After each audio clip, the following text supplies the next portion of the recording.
levels. I do want to talk a bit about the 10, Virgil's first collaboration with Nike, and how powerful and important that was from both Virgil's perspective. I think it was probably his best work with Nike, and Nike's best work with him. So I wanted to talk a bit to you, Fraser, because obviously, at the time this collaboration came about, it was still quite early in his career as Virgil. And yeah, I just wanted to know like how it came about and like what the initial kind of feeling about it was when you first set up the collaboration. I mean, it was probably around 2016, maybe? No, it must have been a little bit earlier, but we managed to do it quickly because it came out in 2017. But it was basically Marc Parker, who was then the CEO of Nike. He could see, you know, like some other brands like celebrating their iconic shoes. But he was like, well, you know, we have so many, like we're lucky we have a lot more than just one or two. But we don't seem to be giving it the love, and, you know, so let's try and put something together where we select some of the iconic shoes and then celebrate it. And then that's where the spark of it, the models more or less were kind of clear. And then it was about getting somebody to reinterpret or, you know, engage with it. And yeah, that's how that started. I mean, you know, Hiroshi was involved as well, did some stuff on that. Yeah, no, not many people know that. No, I mean, it's been talked about a little bit, hasn't it? Yeah. For a few years. But, and in the end, it was like, because it was happening quite separately, like Hiroshi was working on it. You know, it wasn't like everybody. Yeah, I didn't really know what they really wanted to do, but they said, yeah, it's like 5 or 6 shoes. I want you to customize kind of things. And I didn't really have a confidence to do it because over the time, you can do more for Nike. You can do more customization for Nike. Because the time I was working for Nike, there's so many rules. You can touch the swoosh, you cannot do anything.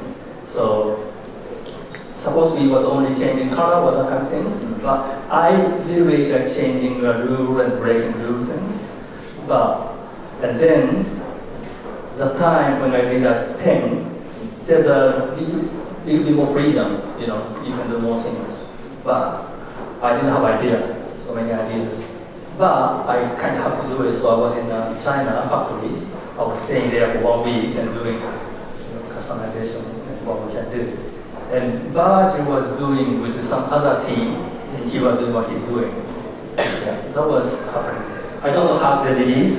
Oh, I was kind of there. He came to the Nike campus and he was like literally in a room, like a working room with the footwear design. And they literally went with like Stanley blades and started cutting up, deconstructing stuff together. So in the end, it just made more sense to just keep that as one idea because it was like very consistent, like the way it was done.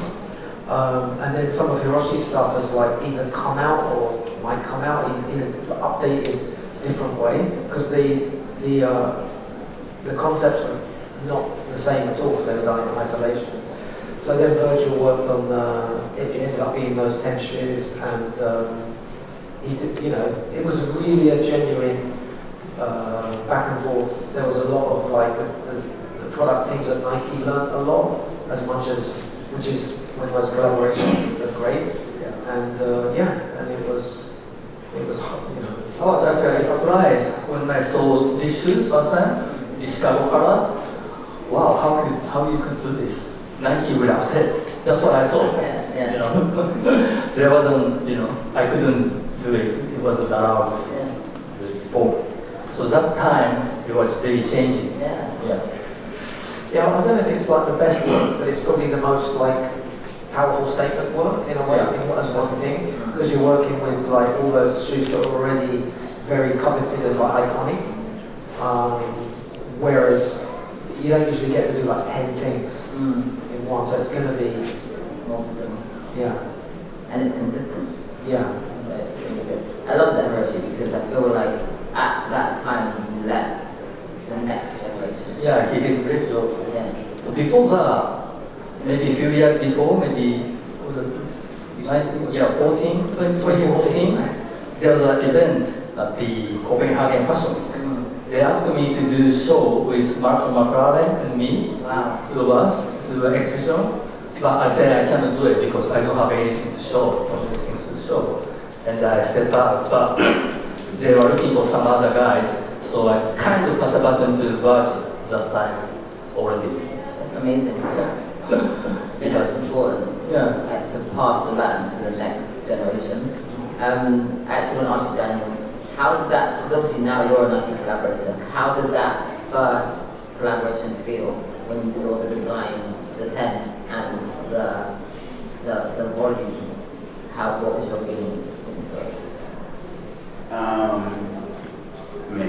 I would consider that probably the greatest collaboration of all time. Just that happening at that time. I also feel like that was a breaking point to streetwear collaboration. I think that kind of was like the last straw on the camel's back, and after that, it just exploded for better or for worse or whatever way it has gone now. And I think it was just a pivotal moment where someone like Virgil and someone in streetwear and music and DJ like showed something so powerful that the world stopped and said, this is like, you start seeing the people that started paying attention was much bigger than just the streetwear culture. It was everyone paid attention to this, and I remember not being able to get one of those. Not one of those. No. Fraser, Hiroshi raised a good point because I feel like this shoe was kind of like not the usual collaboration DNA. How did he get away with that? Like, how did that come about in that moment? Because there's so many, before that point, we've never seen there's so many little codes on the shoe that changed the way that Nike collaborate. I honestly don't know why it changed, because it used to be much more restrictive. Like, don't put even like a pattern that don't put stars inside the swoosh, or even like really simple stuff. And now you've got like Travis Scott shoes with reverse swooshes and stuff. I mean, I think it was just an evolution. I don't know, you have to ask the legal people, because they're the ones that tell you not to. I feel like maybe his good character got him a long way. I think it's less design and more. I just think, maybe I'm just assuming that sneakers have become more accepted within the wider culture, and maybe it just naturally regressed to just play around more rather than like sticking to something that's more rigid. I don't know. I want to talk a little bit more about collaboration, and obviously Hiroshi, you and Virgil actually collaborated too.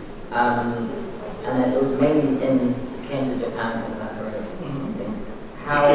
But I meet him everywhere. Yeah. He was traveling so much, and I do too. So every time I go to dinner, Virgil is here.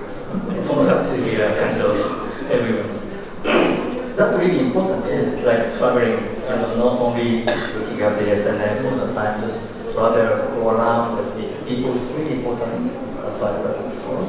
And then we can have a conversation with, hey, I'm doing the store tour, and then do you want to do some collaboration? The conversation came really naturally.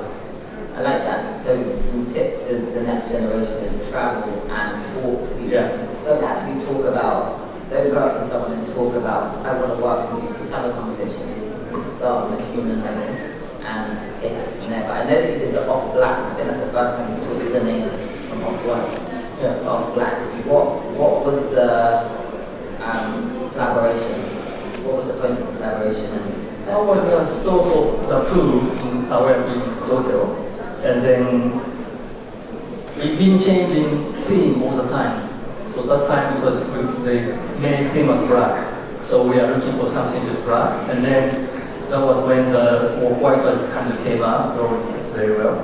So I asked, maybe we do off black. It doesn't really make sense, but I like the name off black. Yeah. So I just called Virgil, and then they wanted off black, and he said, oh, let's do it. He had a good way of not ever saying no. don't know how he told me no lots of times. He doesn't say no, I don't think. I think he found a solution Yeah. and another idea to do versus say no.